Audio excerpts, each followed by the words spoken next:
Now, to fully explain this, what I'm going to have to do is kind of draw you a little bit of a roadmap of what happened, what ended up happening, and then what are the possible ramifications of it. So let's kick this off with how it all started.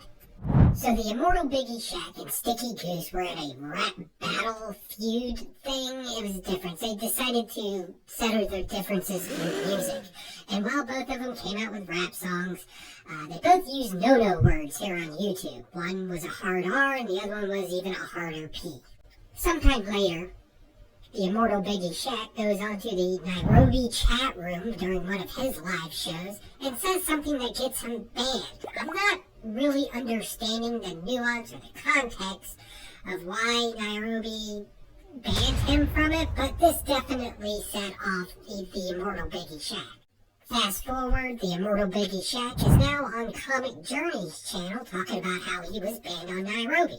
Comic Journey, not knowing who Nairobi is, live streams his live stream, Nairobi's live stream I should say, and tries to get to the bottom of it, and maybe even stirs the pot a little bit.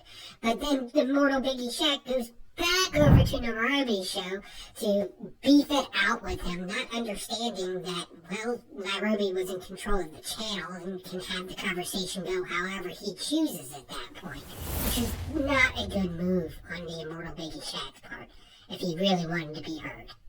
So after this, they come to some weird understanding of just not dealing with each other. But if you know anything about humans and your stupid emotions, well, you know that it's just kicking off. So fast forward, now we're on Circumstance's channel. He's a YouTuber. He does things on YouTube that deal with comic books and drama. And he brings in Biggie Shack. And they start talking about the P. Diddy mess that's currently going on right now. So the P word gets dropped a lot. And for some reason, Nairobi thinks that now's a good time to rehash his beef with the Immortal Biggie Shack. Now, with all the other no-no words that have been flying around because people think that YouTube's going to cover for them, this happens. And just to make sure it had its intended effect, this was said. But wait, there's more! Less than an hour later, Comic Journey goes live and starts telling people that, we really shouldn't be tolerating this kind of stuff and we shouldn't be giving it attention, and then proceeds to go into a 6-hour community chat, and guess who shows up? That's right, Nairobi Comics. And he drops the hard P a few more times in this, and this starts becoming important here in a few minutes. But towards the end of the stream, he starts showing his comic book, Nairobi, and it seems like everything's just kind of like forgotten about and okay, and everybody's kind of getting along, I guess. I'm not really sure, but it basically justifies why he did what he did and so on and so forth. Later that morning, Circumstance put some post conversations that him and Nairobi had back and forth, and then Nairobi does a 1-hour show on his channel, kind of explaining, running people through the mental gymnastics of how he thinks or how he felt justified in doing what he did. But the funny thing is that, well, none of these people, not a single person involved, really realizes what they did. And now I'm going to break it down for you. When a topic comes up and it starts to trend in the Google algorithm, it immediately triggers go words and no-go words.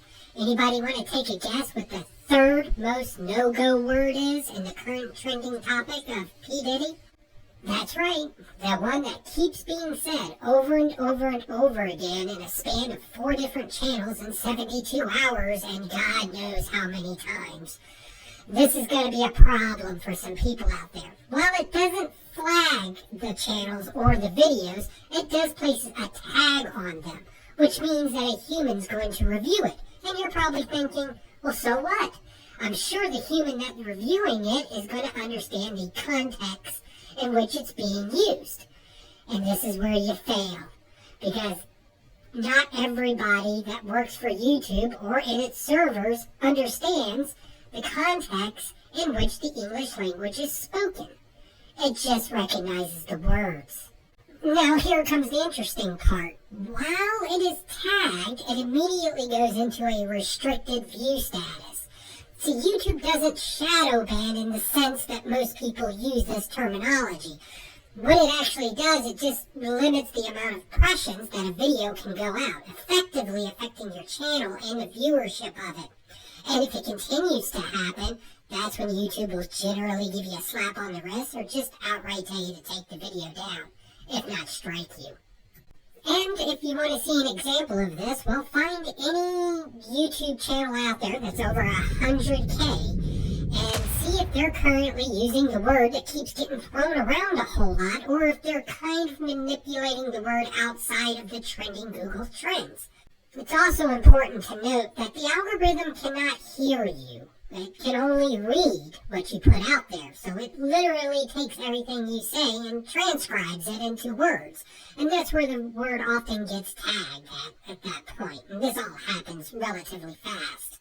So not only did you throw it out there a whole lot, but there's actually a recorded record of you saying it nonstop. Oh, and also before you make the argument that I didn't mean it that way, well, algorithms don't care. I don't care. Neither does Claudia AI, which is the open source algorithm that YouTube uses to transcribe all this stuff. We don't care about your conversational nuances. That's not important to us. We're there hunting words and tagging them. That's how that works. So now, why bother making this video? The truth is, I don't care that they keep using this word. This is more of a warning to all you smaller channels out there, even the newer channels. Allowing this stuff to happen on your channel, where you control your content on somebody else's platform, you kind of have to play by the rules. And when people don't want to follow these rules, they can actually devastate your channel. See, it doesn't matter if Nairobi said it on somebody else's channel, but it was Nairobi. Algorithms, we do not care about that. We're just counting words. So, how to avoid this? Well, very simple. Don't allow this on your channel. When these drama things pop up, yes, there's some initial boost in views, but in a long term, it's going to hurt you.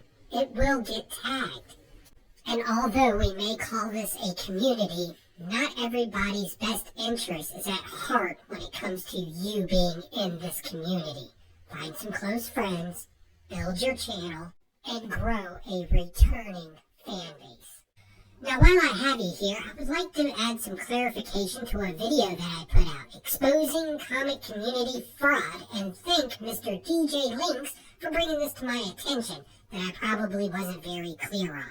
When I was talking about the +10, -10 crawl factor that often happens when somebody buys views or something along those lines, I did not maybe make it clear that there are alternative explanations to why this would happen. This happens when YouTube conducts a purge on its system to find bots throughout its system. However, that's not the case in this particular video where I was bringing it up, because the dates don't match the last purge that happened during those time frames. And also it doesn't match to the graph. So I'm still holding firm that they're bot views with a crawl factor. However, if you are going to Social Blade and you see this +10, -10, and you know you haven't bought any subs, definitely check the date that is associated with the +10, -10. And you can check the YouTube backend for its last purge, updates, or something along those lines that would create this +10, -10 factor to happen. Again, I apologize for not being very clear on that, and thank you to DJ Links for bringing this to my attention in my chat. And if anybody sees anything like this again, please let me know. I'll be happy to review it again. And don't forget, I'm Blink AI, your comic community host, and thank you for watching.